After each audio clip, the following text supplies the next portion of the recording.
안녕하십니까 모니터 가족 여러분. 1년의 마지막 찐시황을 또 저와 함께 보셔야 될 것 같습니다. 저는 신한투자증권 황유현 PB팀장이고요. 오늘 저와 또 같이 해주실 분은 저희 짝꿍 김대준 대표님입니다. 안녕하세요. 안녕하십니까. 잘 계셨습니까? 네, 잘 쉬었습니다. 오랜만에 뵙는 것 같네요. 되게.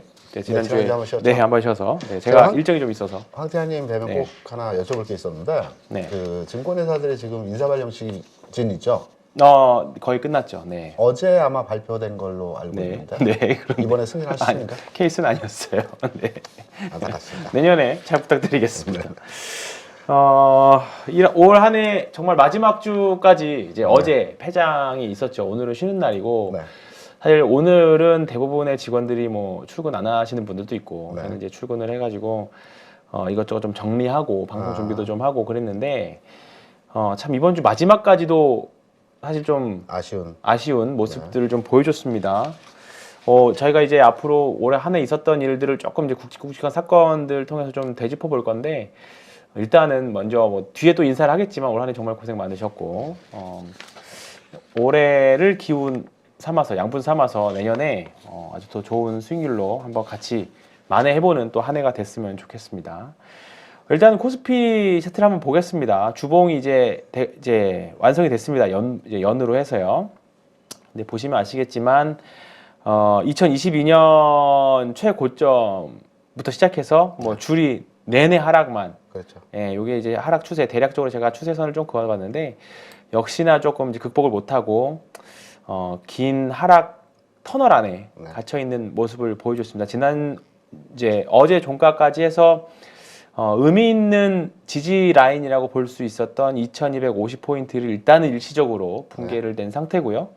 지난번에 한번 9월달 말에 한번 붕괴를 했었어도 그래도 짧은 시간 안에 회복을 하면서 일단은 다시 되돌리려고 했지만 여전히 좀 나쁜 대외 여건을 통해서 다시 하락 추세 안으로 들어와 있습니다. 다만 이제 조금 기존에 있었던 하락 추세의 밖으로 벗어나 있어서 지금 이게 하락 추세의 연속성이 좀 있을 건지 아니면 이제 2250포인트를 중심으로 이제 좀 이렇게 횡보장으로 들어갈지 그거에 대한 고민들이 좀 아마 있을 것 같습니다.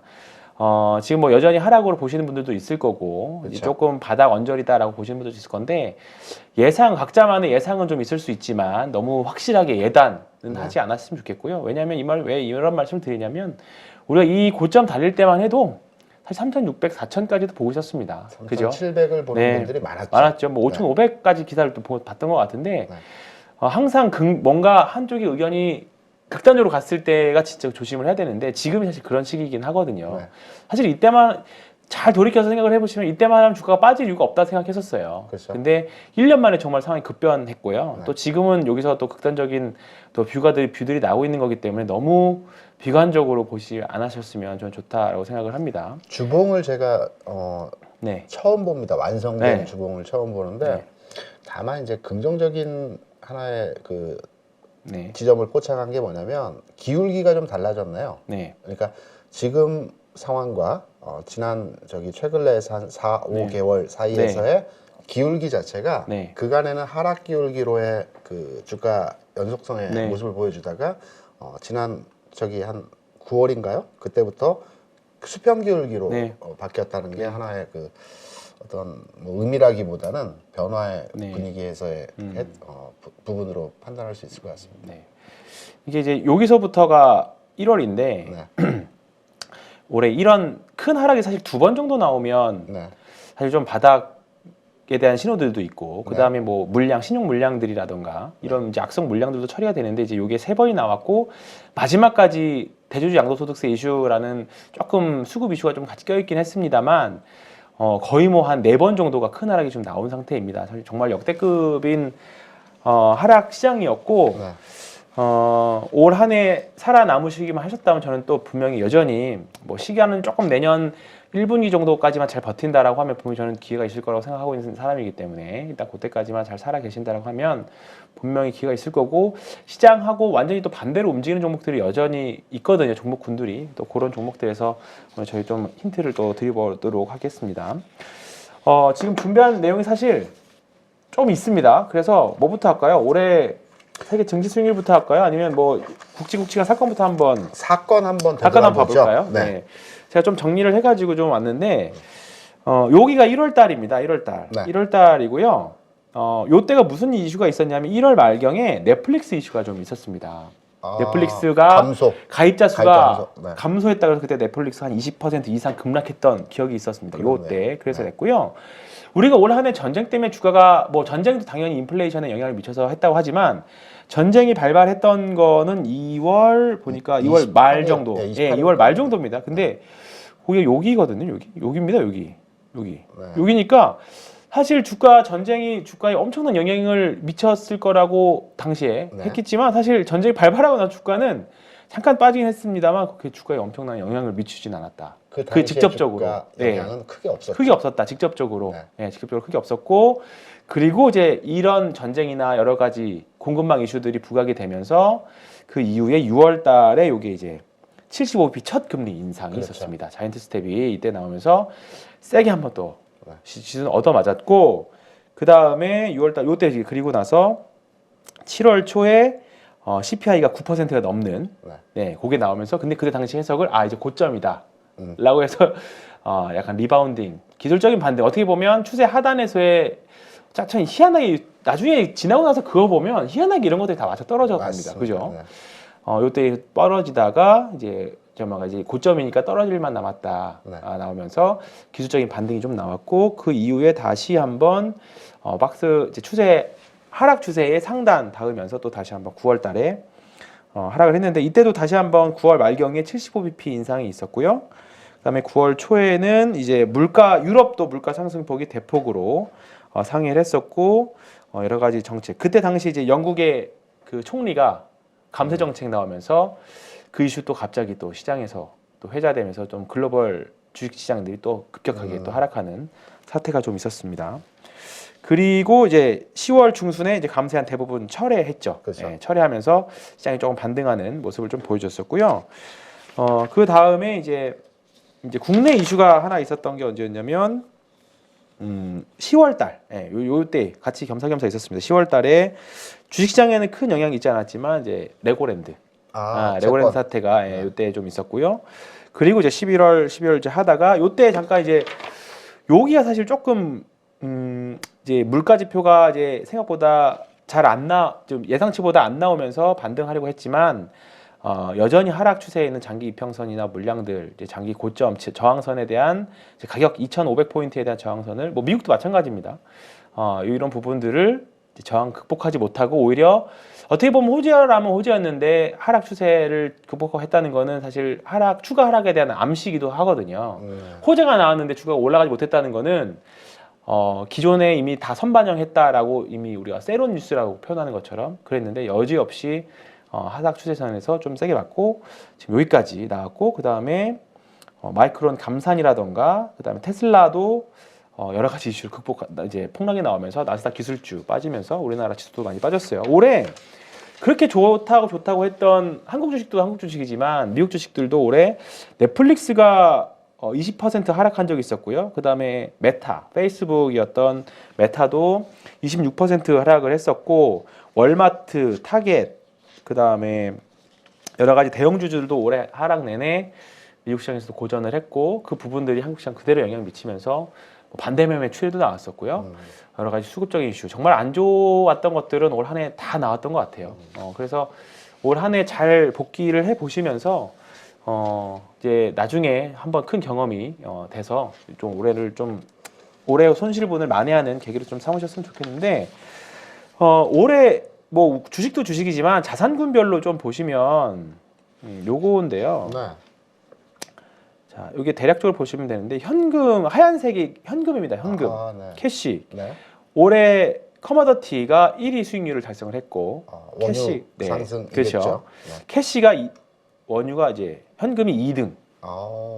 현금이 2등이었습니다. 좀 크게 볼게요. 현금이 2등을 좀 보여줬고요. 세 번째가 마이너스 1.3인데 골드고요. 이게 좀 해상도가 살짝 떨어지네요.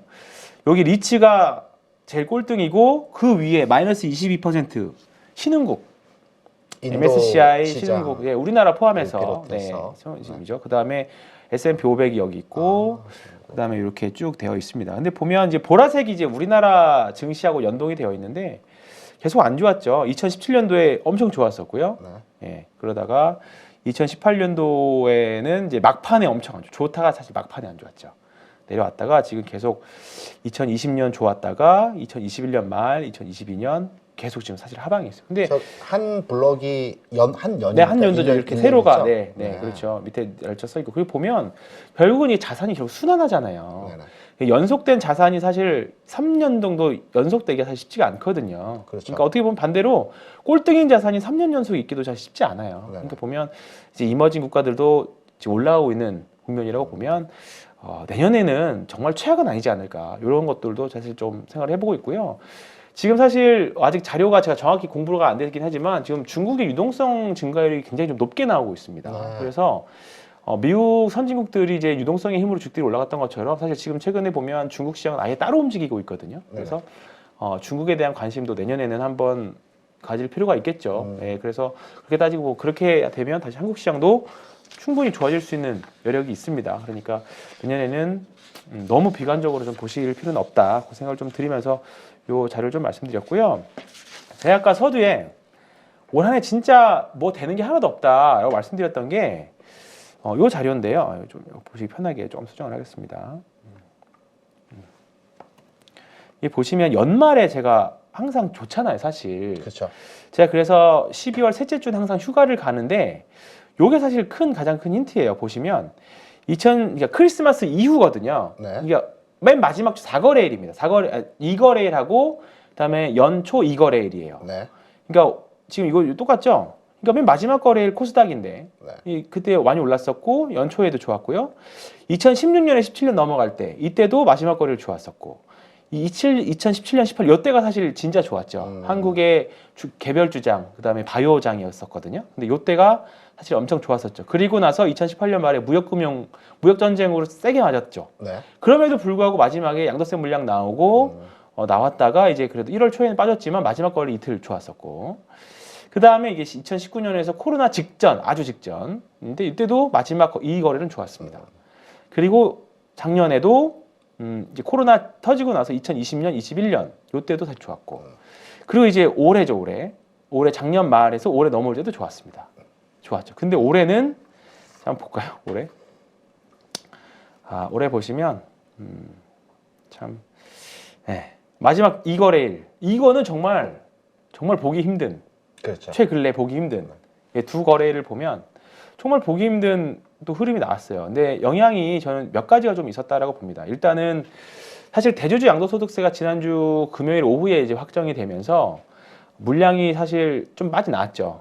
좀 급하게 좀 나왔습니다. 그렇죠. 30억으로 생각하셨던 분들이 좀 있었던 것 같아요. 그렇다 분산이 보니까 돼야 되는데 이제 좀 한 달에 걸쳐서 나와야 되는데 그렇죠. 거의 뭐 막판에 했다 보니까 사실 제 옆에 있는 부장님들, 손님들 좀 큰 손들 보니까 정말 부랴부랴 그렇죠. 월요일부터 부랴부랴 쪼이시는 분들이 좀 있었습니다. 그래서 그런 물량들이 충분히 월화 정도까지 있을 수 있었는데 그래서 실제로 개인들 물량이 빠져나갔었고 그리고 나서 막판에 이 거래를 들어오긴 했습니다만 거래 대금이 정말로 엄청 많이 줄면서 코스닥이 정말 연말에 정말 보기 힘든 마지막 이 거래를 좀 보여줬어요. 근데 이거는 사실 올랐어야 잘 정상이거든요. 그동안 대주주 이슈로 빠졌다면 들어와야 정상인데 지금 수급적인 문제도 좀 있습니다. 지금 연말로 인해서 반대매매 담보 비율이 140% 다시 조정이 됩니다. 조금 멀리 떨어져 있으셔서 모르실 수 있어요, 대표님은. 이거는 150%로 130%였어요. 원래 130%. 지금 최근에 올해 시장이 워낙에 변동성도 크다 보니까 올 하반기부터 유예 기간을 좀 줘서 원래 140%였던 담보 비율을 130%까지 좀 낮춰져 있는 상태예요. 150% 이하로 내려면 노티스하지 않습니까? 그렇죠. 전화해서. 지금은 이제 140%가 기본 설정인데 130%까지 봐줬었어요. 근데 이게 막판에 이제 좀 통과가 안 되면서 내년 1월부터는 이제 다시 140%로 올라갑니다. 그러면 이제 지금 130%대에 있는 분들은 물량을 강제로라도 좀 줄여야 되는 부분들이 아마 있었을 겁니다. 그렇다 보니까 더군다나 사실 미국 시장도 연말이 좀 안 좋았죠. 그렇다 보니까 여러 가지 수급적인 이슈가 좀 있지 않았을까 생각을 해서 내년 초는 차라리 오히려 이런 물량들이 조금 정리됐다라고 보면 지금 사실 지난주 어제 미국 시장 아주 양호하게 끝났습니다. 그리고 우리나라 개별 수급 이슈도 좀 끝났다라고 보면 1월 첫째 주는 또 한 번 기대해 보겠습니다. 예, 또 한번 과거 1월 첫째 주 승률이 매우 높거든요. 코스닥 특히 코스닥 같은 경우. 그래서 아마 퀀트 투자라든가 과거 통계자를 쭉 보시면 1월 마지막 주에는 아마 코스닥 레버리지나 코스닥 ETF, 지수 ETF를 아마 분할 매수하셔서 지금 들고 가시는 분도 분명히 있을 겁니다. 아마 내년 초에 단기 전략으로는 좀 유용한 전략인데 한번 다음 주는 한번 기대를 해보도록 하겠습니다. 요 이슈가 좀 연말에 좀 있었고요. 그럼 이제 종목 이야기들을 좀 해볼 건데 대표님이 그 전에 제가 음. 시장을 한번 저도 한번 예, 나름대로 그렇죠. 정리를 해봤기 때문에 내가 초반부터 너무 지분을 가만히 가지고 왔죠. 네. 제가 정리한 올해 시장 네, 한번 그리고 보시죠. 네. 주요하게 체크해볼 네. 만한 내용을 저도 한번 한번 보겠습니다. 네. 말씀드려보도록 하겠습니다. 올해 시장에서 기억이 날 만한 키워드라고 하면 당연 금리 인상이죠. 네, 금리라고. 그리고 개인적으로는 식용유입니다. 이게 이제 원자재 가격 상승하면서 기타의 그 식자재까지 가격이 상승하는 그 연쇄 네. 흐름들이 나타나지 않습니까? 제처가 식용유 파동 나고 식용유 값 오른다고 네. 빨리 마트 가서 식용유 사오랍니다. 네. 그 기억이 두 가지가 나는 것 네. 같습니다. 키워드로. 별별 이슈가 있었죠. 네. 그러면 이제 자료를 보시면서 한번 올해 시장에서의 그 내용을 한번 정리해 보면 올해 시장에서 그나마 긍정적으로 한번 판단을 해보는 내용이라고 한다면 외국인과 기관 투자자들이 전년도에 비해서 매도 규모가 줄었다라는 점입니다. 네. 제가 자료를 이제 더 씌워서 만든 것은 28일자 어제까지 해서 데이터를 업데이트해서 네. 그 금액을 수정해서 거래소에서 제가 판단해서 그 조정을 해서 만든 자료이고요. 외국인과 기관 투자자 그 매도 물량이 하반기에 들어서 좀 줄어드는 형태로 진행이 되었고요. 우리나라 주시장은 지금 22% 정도 하락을 했습니다. 네. 전체적으로. 그럼 수익률 어떠냐? 지금 제 주변에도 주식을 하시는 분들이 많이 계시는데 종목별로의 수익률을 보게 되면 대략 평균 한 40% 정도 네. 마이너스가 나는 게 일반적인 상황입니다. 종목별로. 물타기 안 했다면. 네, 그렇죠. 네. 40% 정도 수익이 난 거고요. 그러면 기관들은 매매를 잘했느냐? 아유, 국민연금입니다. 그것도 아니죠. 네. 이게 국민연금이 10월 말 기준 자료이거든요. 네. 국민연금이 올해 그 1년 동안 10월까지 그 누적 수익 손실률을 보게 되면 대략 한 20%가 10월까지 마이너스입니다. 네. 12월까지 정산을 해보게 된다면 이보다 좀 더 늘어나겠죠. 그렇죠. 네. 데이터 제공이 10월 말까지 이제 제공을 해주고 있기 때문에 연금에서. 그리고 올해 얼마나 최악했냐면 국민연금이 우리나라에서 저는 매매를 제일 잘한다고 보고 있거든요. 왜냐면 이거에 대해서 사실 부정적으로 생각하시는 분 많죠. 제일 잘하는 이유가 뭐냐면 연금 기금을 운용하는 집단은 연금의 펀드 매니저들도 일부 있긴 하지만 대부분 외주를 줍니다. 그렇죠. OEM으로. 네. 제일 잘하는 투자 집단에게 돈을 나눠줍니다. 그렇죠. 그 성과에 따라서 내년도 그 국민연금이 나눠주는 돈이 달라집니다. 그렇죠. 그러니까 최선을 다해서 그 돈을 받아서 운용하는 집단에서는 수익을 내려고 하는 거거든요. 그렇죠. 네. 그렇기 때문에 우리나라에서 매매를 잘하는 연금이 저는 1위라고 보는 네. 겁니다. 그 연금을 보게 되면 지난 88년부터 2021년까지 평균 주식 투자 수익률이 대략 네. 8% 9% 정도 됩니다. 그래서 엄청난 수익률을 그렇죠. 봤던 네. 이제 투자 집단이고요. 올해 20% 마이너스는 이거는 엄청나게 시장이 안 좋았다는 결과입니다. 맞습니다. 네. 그래서 기관 투자자마저도 올해 시장에서는 대응할 만한 어떤 그렇죠. 대처 네. 방안이 없었다. 주식시장에서는 그런 내용들. 뭐 다 팔고 현금을 갖고 있지 않는 이상 어떻게 그렇죠. 하겠어요? 네. 그리고 이제 이 부분은 좀 전에 이제 우리 황 팀장님께서 얘기한 내용의 부연의 이제 네. 말씀입니다. 저는 이제 연말 지수보다는 연초 지수 상황에 대해서 과거 11년 동안의 주가지 상황을 이제 그려본 겁니다. 말씀드리면 1주차, 2주차, 3차. 그러니까 네. 평균 주가 지수를 플러스 마이너스 10포인트로 해서 네. 10포인트 이상으로 벗어나게 되면 상승, 10포인트 이하로 아래로 벗어나게 되면 하락, 네. 그리고 10포인트 내에서 움직이면 중립으로 판단을 해서 과거에 연초 주가가 3주간의 흐름에서 어떻게 진행이 되었는지를 제가 판단해서 그 차트 흐름과 그 시점에 대한 포인트로의 말씀을 드린 겁니다. 11년 동안 상승은 6번의 상승이 있었습니다. 연초 주간에서 네. 그리고 하락은 3번이 있었고요. 중립은 이제 10포인트 내에서 시장이 크게 움직이지 않았던 해이죠. 2번이 있었습니다. 그래서 평균적으로 보면 연초 주가 상황에서의 흐름은 비교적 좋았던 경험들이 많이 있다. 좀 전에 그 연초 상황, 연말 상황에 대한 데이터를 말씀하신 거와 네. 일치하는 내용에서의 결과값이라고 보시면 될 것 같습니다. 네. 그리고 우리나라 그 종합지수와 그 환율 금리. 네. 왜냐하면 올해 가장 큰 시장에서의 이슈였다라면 금리였고요. 네. 더불어서 환율도. 환율 상황도 그럼요. 네. 굉장히 시장을 압박하는 내용이었습니다.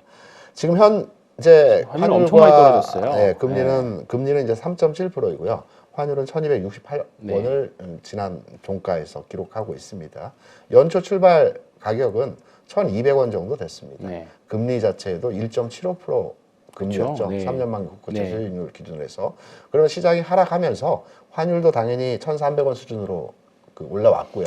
위험 신호가 이때부터 막 나왔죠. 네. 그리고 금리의 경우도 3% 수준으로 올라가는 이런 형태로 진행이 됐습니다.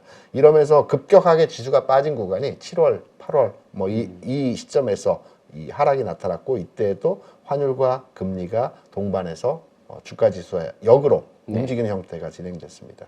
절정은 지난 9월 말 10월이었죠. 그렇죠. 환율은 1,440원까지 찍었고요. 금리도 4.5% 금리를 찍었습니다. 그래서 지금 다시 되돌아와서 환율과 금리는 안정이 됐습니다. 그러면 지금 상황에서 환율과 금리로 본 주가 지수를 판단해 보게 되면 이 자리죠. 환율로의 지수 상황을 보게 되면 1270원, 대략 한 2,700 정도가 될 것 같습니다. 2,700 정도가 될 것 같고요. 금리로의 지금 현재 지수 상황을 보게 되면 대략 3.7%이니까 2,400포인트가 되겠죠. 네. 2,400포인트가 되는데 역산에 가는 거죠? 네. 근데 이제 이 두 가지 지표를 놓고 지금의 지수와 연동해서 판단을 해보게 되면 적정 주가 지수는 대략 한 2,500포인트가 돼야지만이 적정 주가의 수준이라고 판단됩니다. 하지만 여기에 변수가 있죠. 네. 변수가 뭐냐면 수출입니다. 네. 수출은 이제 경기 전망과 그렇죠. 연동하는 내용이기 때문에 수출은 지난 9월까지 23개월 수출 증가세를 보여줬습니다. 네. 10월부터 수출 감소세를 감소세가 보여줬죠. 나오죠. 네. 그리고 지난 4월 이후부터 무역 적자가 발생했죠. 당연히 환율이 상승하니까 4월 이후 이제 지금까지 무역 적자가 발생을 하고 있고요. 여기에 이제 경제 동향에 대해서, 경제 상황에 대해서 이제 우려의 그 내용들이 그렇죠? 많습니다. 네. 우리나라 네. 그 경제 성장률을 보게 되면 2020년도에 OECD 국가 중에서 가장 높은 성장률이라기보다는 가장 낮은 그 역성장을 보였습니다. 네. 마이너스 1%였고요. 21년도에 3.5% 성장했죠.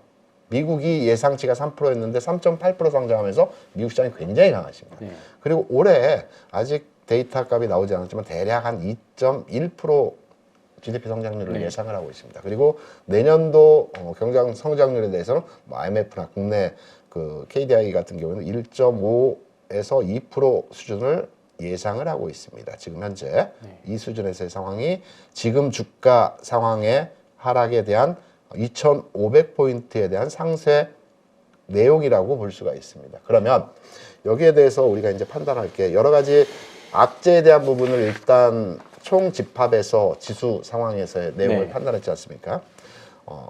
황 팀장께서도 이제 중국 시장의 내용을 잠깐 얘기를 하셨는데요. 중국 시장뿐만이 아니고 지금 시장에서의 그 내용을 다시 한번 되돌아서 그 바라본다면 중국 시장과 연관이 있습니다. 지금 보시는 그 차트는 위에 보이시는 게 구리 이제 원자재 가격입니다. 그리고 하단에 보이시는 게 우리나라의 종합주가지수 월봉입니다. 월봉. 네, 월봉인데 우리나라 주식시장은 그 원자재 시장의 가격 동향과 유사한 궤적을 보면서 움직입니다. 저렇게 보니까 더 그러네. 네, 궤적 자체가 약간의 그 편차, 스프레드는 있을 수는 있겠지만 그죠? 전체 궤적에서의 흐름은 거의 유사합니다. 네. 이런 맥락에서 본다라면 지금 지수는 일부분의 저평가라고 볼 수 있는 흐름에서의 내용입니다. 원자재는 항시 경제 선행에서 먼저 가격 그렇죠. 반영이 되는 경향들을 보여주고 있거든요. 그래서 월봉상의 내용을 보게 되면 원자재는 바닥을 찍고 이게 상승이 추가로의 상승이 나올지 아닐지는 모르겠지만 국내 주시장에서의 상황과 자리를 비교해 보면 주시장이 더 내려와 있다라는 측면이죠. 이 구간이 최근 내의 하락입니다. 원래는 동조화였습니다. 그죠. 이건 짧은 구간으로 동일한 흐름에서 구리 가격과 이제 종합주가지수 조금 일봉 더 밀리긴 했네요. 네네. 네. 그러니까 지금 보시면 하락 그 범위가 벗어난 내용이 어디냐면 최근 내에서의 흐름입니다. 지금 내용을 보시면 요 하락이 그죠. 좀 전에 그 안 나왔어도 되는. 그렇죠. 안 네. 나왔어도 되는 내용이었고요. 여기에 이제 황 팀장님이 얘기했던 그 양도세 관련한 그죠. 단기 수급 시장 문제. 심리가 이제 맞습니다. 위축되면서 일시적인 하락으로의 진행이 됐던 부분도 있고요. 네.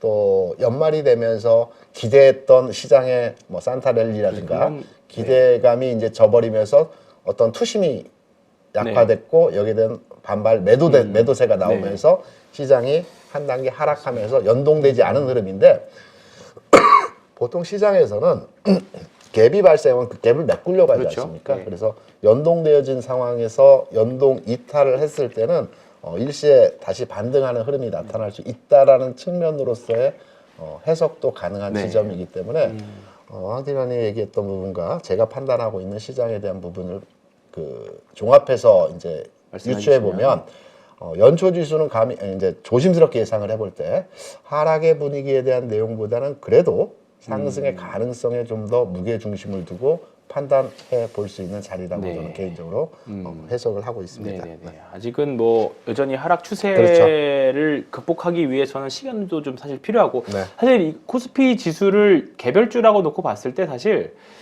상승과 하락이 사실 지금 거의 한 대등 수치 정도로 지금 이제 기간 조정과 가격 중에 진행이 됐거든요. 네. 근데 올라가려면 다시 또 횡보하면서 또 에너지를 좀 모아야 되잖아요. 네, 그래서 맞습니다. 내년에는 너무 뭐 여기서 더 밀릴 수도 있긴 하겠지만 위아래 나오면서 좀 종목 장세가 되지 않을까 좀 이렇게 생각을 하고 있고요.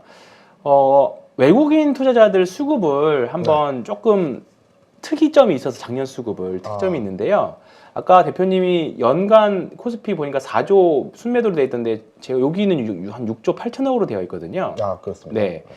근데 보시면 좀 특이합니다. 이게 2020년 1월 3일 첫 거래일부터 이제 어제까지, 네네. 예, 오늘까지니까 이제 6조 8천억 매도를 했는데 네. 요거를 반기로 쪼개 보면 네. 완전히 다릅니다.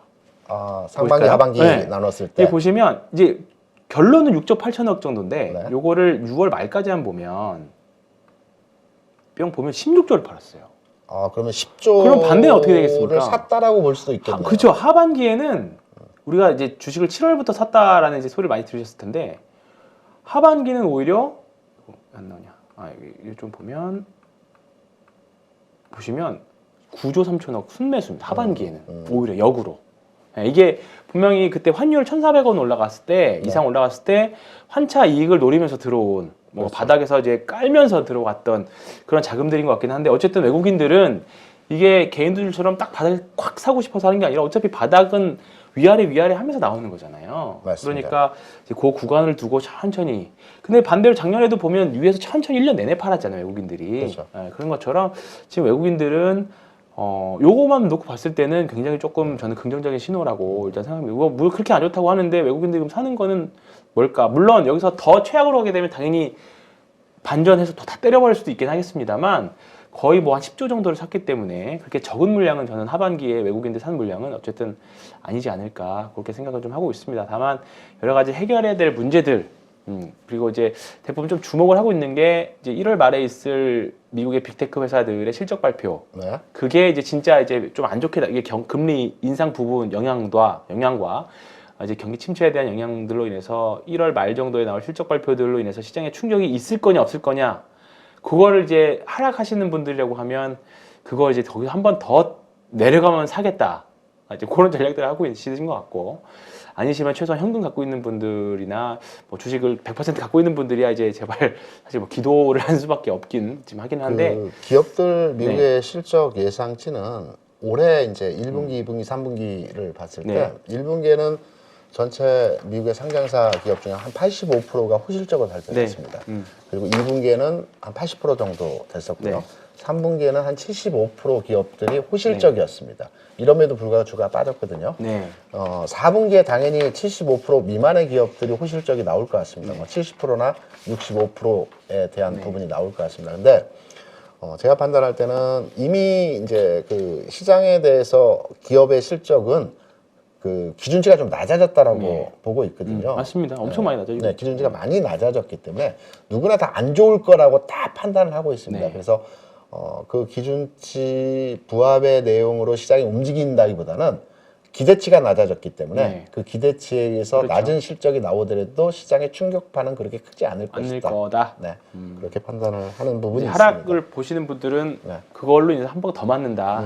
약간 그리고 이제 금리 인상도 아직까지도 사실 5.5까지 보는 데도 있긴 하더라고요. 5.5 수준까지. 근데 뭐 우리가 금리 인상할 때도 뭐 이렇게 올라갈지 몰랐었고, 네. 그죠? 뭐 내려갈 때도 이제 고점에서 꺾일 때도 저는 쉽게 예상을 할 수는 없다라고 생각하고 있습니다. 일단은 그래서 지금 정도 영역이면 어차피 뭐 주식도 물려 있고 그다음에 손실돼 있고 이 정도 영역이라고 하면 더구나 이 정도 심리 상태와 주가의 라인이라고 하면 여기서부터는 그래도 조금 희망 뭐 당장은 아니더라도 너무 이제 여기서 더 나빠지지 않겠지 정도까지는 계속 저는 가져갈 생각을 좀 갖고 있습니다. 그 황진환이 얘기한 내년도 1월 중하순에 나오는 기업의 실적하고 5.5를 본다는 것은 0.5, 0.25, 0.25를 그렇죠. 한다는 얘기거든요. 5.25라고 지금 예상하고 있는 건 0.25를 3번을 한다는 그렇죠. 얘기고요. 네. 그리고 긍정적으로 보는 사람들은 0.2를 2호를 두 번을 번 한다는 정도? 측면으로 네. 이제 딱 시장을 그렇습니다. 보는 네. 측면이 달라집니다. 근데 일단 1월 중하순에 나오는 기업의 실적과 그리고 내년도 금리 인상 첫 번째는 2월 2일에 있습니다. 네. 그래서 1월 중순부터 2월 초까지의 여기 CPI도 나오겠죠. 그렇죠. 네. 네. 그래서 이 구간에서의 그 상황이 시장의 방향성을 결정하는 시점에서의 내용이 될 것 같습니다. 네, 내년 그래서 1월, 2월 달을 어떻게 잘 가져가느냐에 따라서 내년 한 해 수익률이 결정되지 않을까. 그렇죠. 예, 그렇게 좀 생각을 하고 있습니다. 그래서 만약에 우리가 저는 긍정적으로 말하지만 만약에 여기서 조금 더 지수가 2250포인트나 2300포인트를 빠른 시간 안에 회복을 못 한다라고 하면 계속 보수적인 자세나 또는 짧게 끊어서 가는 그런 전략들이 좀 최근 필요하지 장에서 않을까 투매가 안 싶습니다. 나왔죠. 안 나왔어요. 네, 투매가 없었습니다. 네, 어제가 좀 약간 그러니까 어제 제가 참 어제장의 분위기를 좀 말씀드리고 싶은 게 어제는 투매도 아닌 것이 네. 뭐라 그럴까 약간 절망스러운 시장이었어요. 약간 포기. 네. 투매도 아니고 그냥 에이 모르겠다. 약간 그런 느낌이었습니다. 시장 자체가. 보통 투매 두 번에는 맞서라는 경험도 있지 않습니까? 그렇죠. 투매가 두 번 나오면 리바운딩이 세게 그러죠. 나온다라는 네. 얘기가 있었는데 반반입니다. 투매가 없었기 때문에 더 흘러내리는 하락이 나올 것이다라는 측면으로 시장을 보는 분들이 계시고요. 네. 투매가 아직 안 나왔다라는 것은 네. 빠질 만큼 빠졌고 팔 그렇죠. 사람들은 반대로. 다 팔았기 그렇죠. 때문에 네. 지금 시장에 주식을 가지고 있는 사람들은 그냥- 이게 2천이 깨지든 맞아요. 1,500이 그렇죠. 가든 안팔 어차피 사람들. 가지고 맞습니다. 갈 사람이다라는 두 가지 해석점으로 맞아요. 네. 이제 판단을 하더라고요. 그렇습니다. 네. 그렇습니다. 이제 시장의 얘기는 이제 이렇게 해봤고요. 결국은 그러면 내년에 시장은 어쨌든 아직까지는 뭐 급반등보다는 네. 뭐 여전히 하락 추세 속 안에서 또는 횡보장 정도 좋아봐야 횡보장 정도 저는 2019년장 요거 생각을 계속 하고 있거든요. 2019년장의 흐름 요때 흐름 정도 그냥 오르락 내리락 정도 있을 거라고 보는데 그러면 내년에 이제 결국 종목 싸움이거든요. 결국 종목이 될 건데 지금 뭐 추세 좋은 거 뭐 리오프닝 같은 주식들은 네. 뭐 추세 좋고요. 그다음에 2차 전지 같은 경우에는 사실 조금 흐름이 안 좋고 그런 상태인데 2022년 주가 상승률 상위 10개 정도를 보면 당연히 리튬 관련 주식이었습니다. 하이드로 리튬, 그다음에 SNS를 달궜던 유튜브부터 시작해서 금양, 네, 금양 달겼고요. 그리고 알게 모르게 지금 역사적 신고가를 내고 있는 삼천리라고 있습니다. 삼천리 지금 얘 다른 주식입니다. 얘만 주식입니다 올해. 나머지야. 삼천리 본사가 여의도 역 앞에 그죠, 있거든요. 여의도 앞에 있죠, 네. 그래서 저는 삼천리를 판단할 때 예전 기억으로 연탄 만드는 회사로 알고 있거든요. 네. 그래서 주가가 왜 올라가지 계속 저기 생각을 했는데 실제 회사 그 내부 내용을 살펴보면 연탄은 예전 사업이고요. 그죠. 사업 규모를 많이 이제 전환했더라고요. 가스. 신성장 네. 그쪽으로 에너지 사업 쪽으로 네. 전환을 해서 거래량이 그렇게 뒷받침되지 않기 때문에 이 종목에 대해 적극적으로 공략을 해볼 만한 타이밍은 아니지만 네.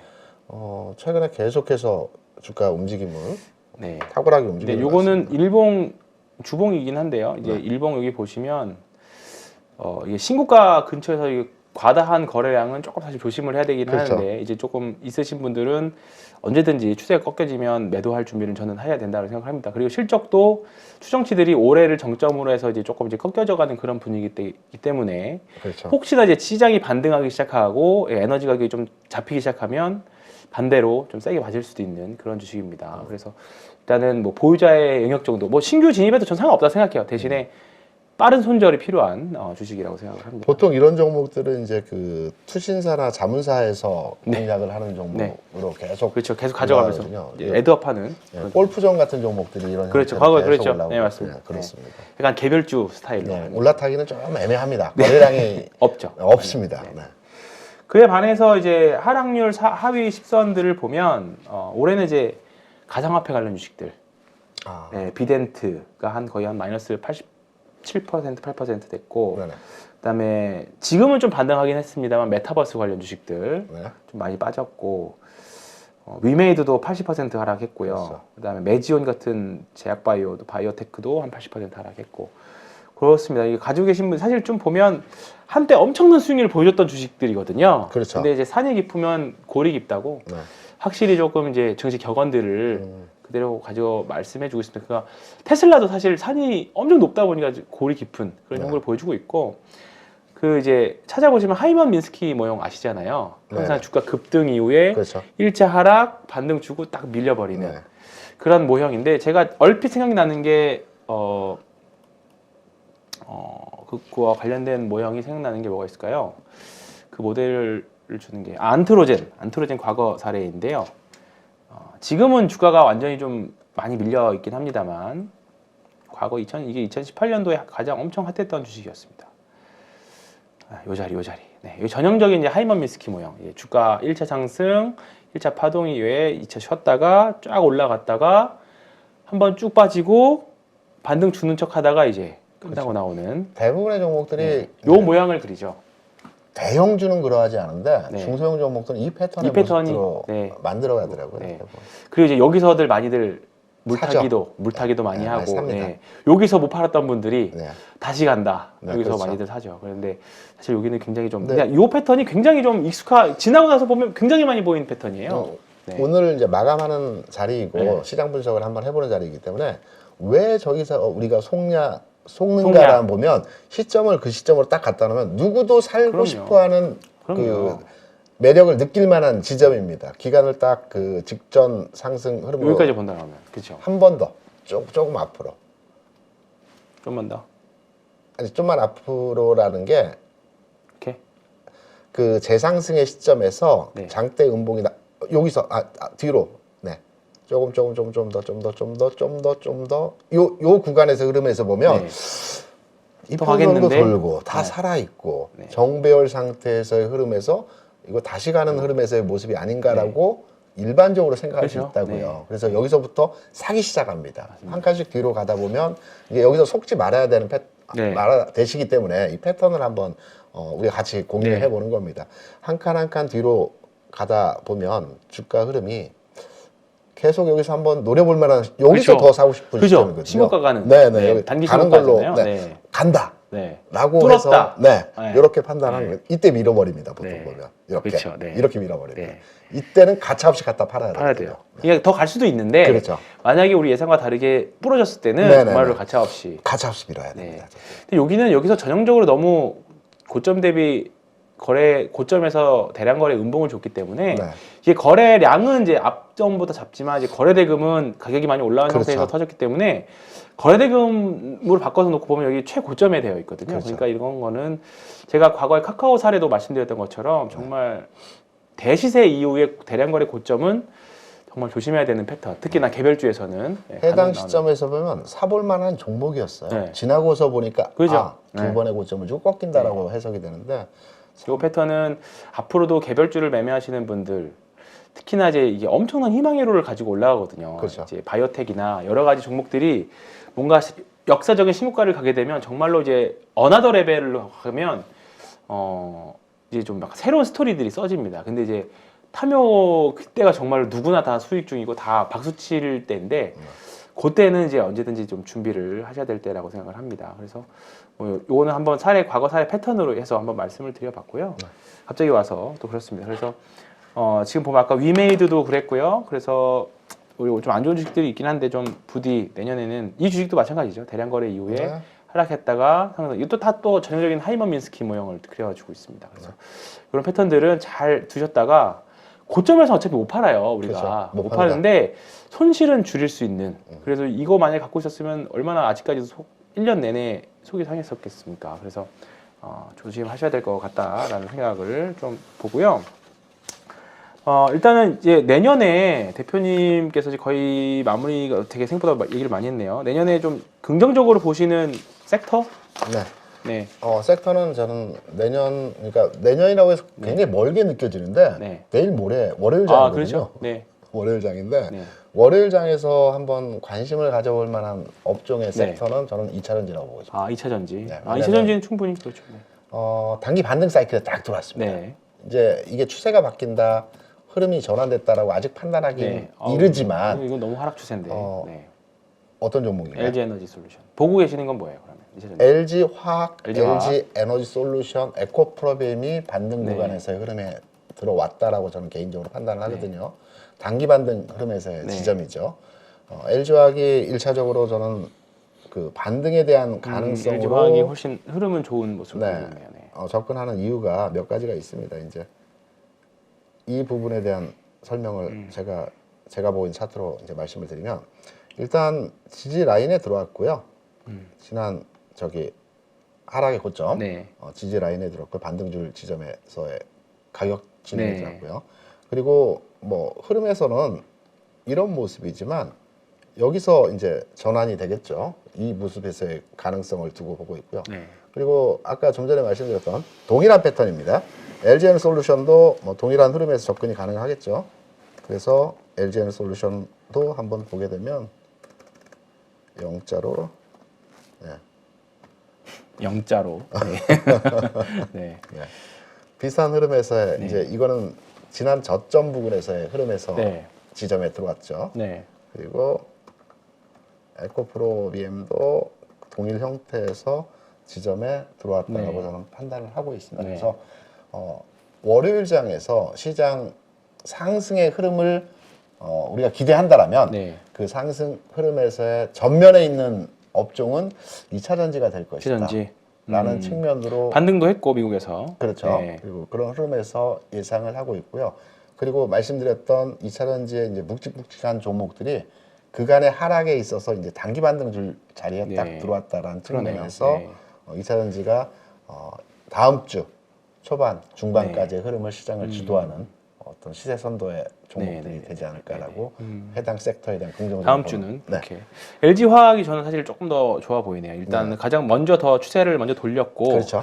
지금 딱 하단 추세 상승 추세 하단에 딱 있거든요. 그래서 한번 해볼 만한 어차피 지금 뭐 실적을 보고 한다기보다는 어차피 파동이라던가 일단은 그 변동 폭을 보고 하는 변동성 트레이딩을 본다라고 하면 저는 LG 화학이 좀 더 나았다라는 생각 보고 저는 역시나 내년 한 해 내내 좀 기대를 해보고 있는 거는 신재생 쪽입니다. 신재생 에너지 쪽인데 그 중에서 뭐 CS 윈드 같은 풍력 한번 소개시켜드렸던 뭐 하나솔루션 뭐 이런 종목들인데 어차피 이제 내년 올해 여름에 이제 IRA가 통과를 했고요. 네. 이제 미국의 생산 시설을 갖고 있는 회사들은 이제 또는 이익을 있는 회사들은 이제 보조금을 다 수령을 하게 됩니다. 네. 세액공제들을 다 받기 때문에 그런 부분들이 계속 뭐 기업 실적이라던가 그다음에 신재생 에너지는 인류의 생존과도 저는 관련이 있는 문제라고 생각을 합니다. 그래서 내년에는 신재생 에너지들 지금 CS 윈드 같은 경우에도 지금 지수하고는 완전 다른 분위기로 가고 있잖아요. 어쨌든 먼저 추세를 먼저 돌렸고 이제 상승 추세로 가려고 하는 그런 분위기인데 신재생 에너지도 지금 사실 조금 뭐 상승 추세의 하단이라고 봐도 저는 상관없고 내년에는 결국은 코스피 자체가 한 10% 정도 감익을 본다라고 하면 내년에 그리고 내후년까지 증익을 볼 수 있는 회사들로 수급이 오히려 더 몰릴 수 있다라고 생각을 합니다. 근데 그 중에 대표적인 회사들이 신재생 쪽에 많이 몰려 있고요. 그리고 이제 증익도 증익이지만 그 증익의 속도, 네. 기울기가 좀 가팔라지는 회사들, 그리고 정부 정책 수혜를 볼 수 있는 회사들인데 그 중에 하나가 이제 신재생 쪽이고, 그 다음에 이제 아까 말씀드렸던 이제 중국이 M2도 늘어나고 유동성도 늘어나고 있고 이제 리오프닝과 관련된 네. 네, 그런 이슈들입니다. 다만 이제 어제 장 마감하고 나서 조금 이제 중국인 관광객들이 지금 코로나가 엄청나게 많이 늘다 보니까 네. 이제 우리나라 중국 관광객들이 우리나라 들어왔을 때 조금 그 검사를 좀 과하게 네. 좀 세게 하는 방역 조치들을 좀 내렸습니다. 그렇다 보니까 입국 전후에 그렇죠. PCR 검사를 네, 의무적으로 PCR 검사도 하고 네. 도착 직후에 PCR 검사하고 단기 비자가 발급이 좀 제한이 되고 1월 말까지 제한입니다. 네, 그다음에 인천공항으로만 들어올 수 있는 그렇죠. 뭐 그런 게 있기는 한데 그럼 뭐 파라다이스 같은 회사들은 좀 좋겠죠. 근데 그 외 다른 회사들은 조금 심리적으로 좀 타격은 좀 있을 수 있을 것 같습니다. 다만 이제 우리나라도 초반에 이제 리오프닝 갔을 때 굉장히 막 엄청나게 늘었잖아요. 네.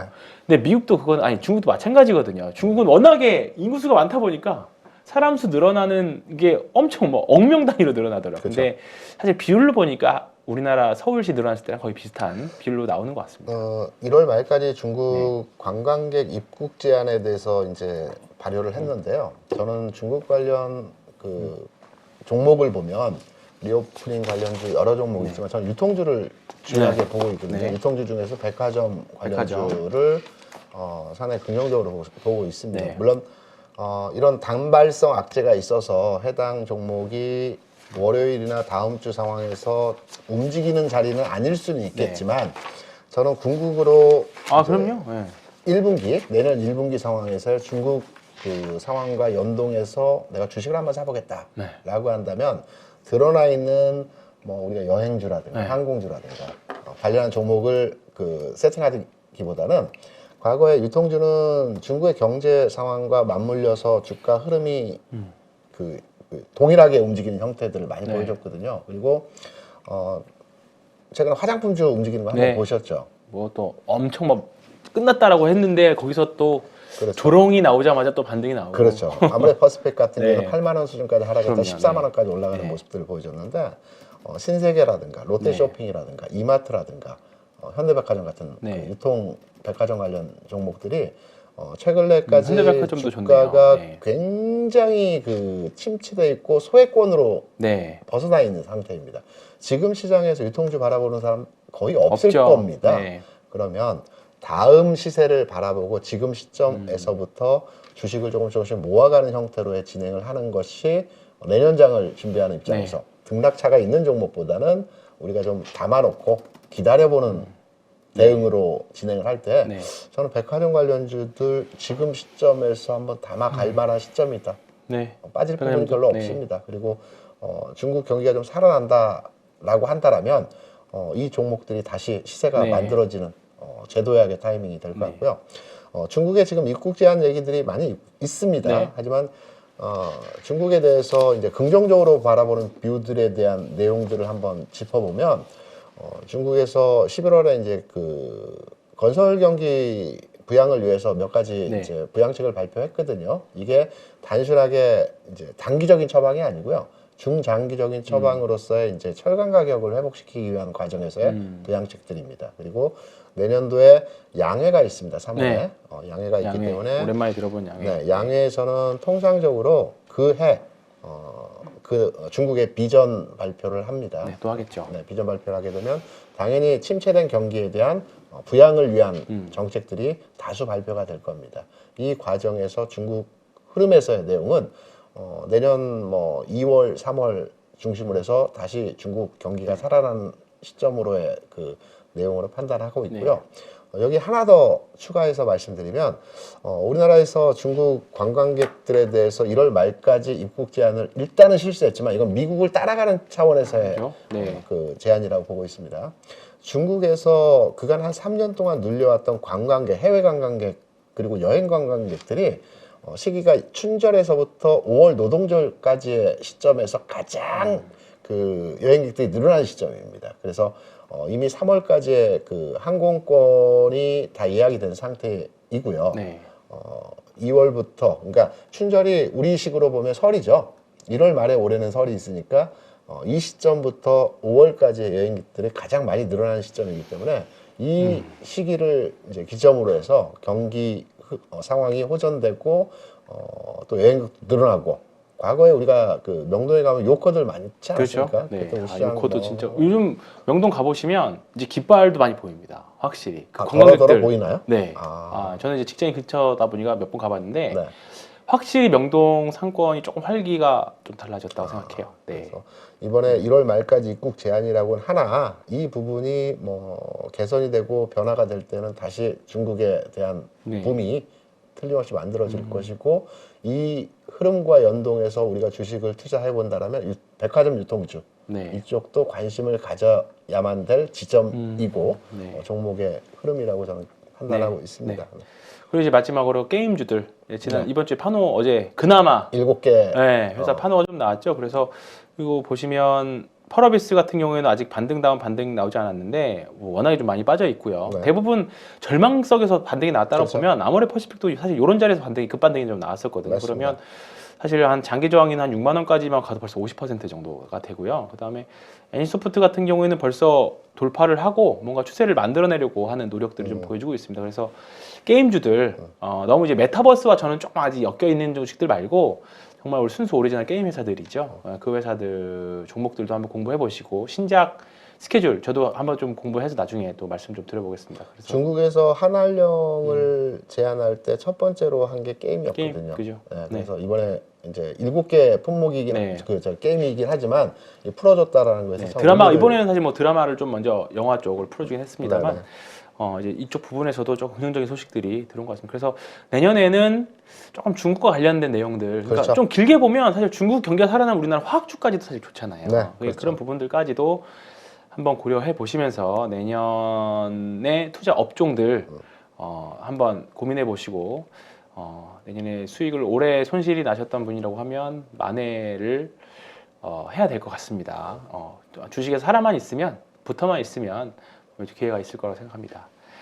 올 한 해 머니톡 여러분들과 함께해서 영광이었고요. 그리고 저도 덕분에 준비하면서 많이 공부하고 또 좋은 사람 분들 만나서 좋은 경험을 했던 한 해였던 것 같습니다. 올해 한 해 부족한 점 많으셨겠지만 정말로 사랑으로 지켜봐 주셔서 감사하고요. 내년에 더 좋은 모습으로 더 엣지 있는 내용으로 찾아뵙도록 하겠습니다. 올 한 해 감사했고요. 대표님도 감사했습니다. 고맙습니다. 수고하셨습니다. 네. 누구나 1시간 안에 200개 종목에서 좋은 종목을 고를 수 있는 그런 능력을 배양할 수 있도록 제가 도와드리려고 그렇게 하고 있습니다.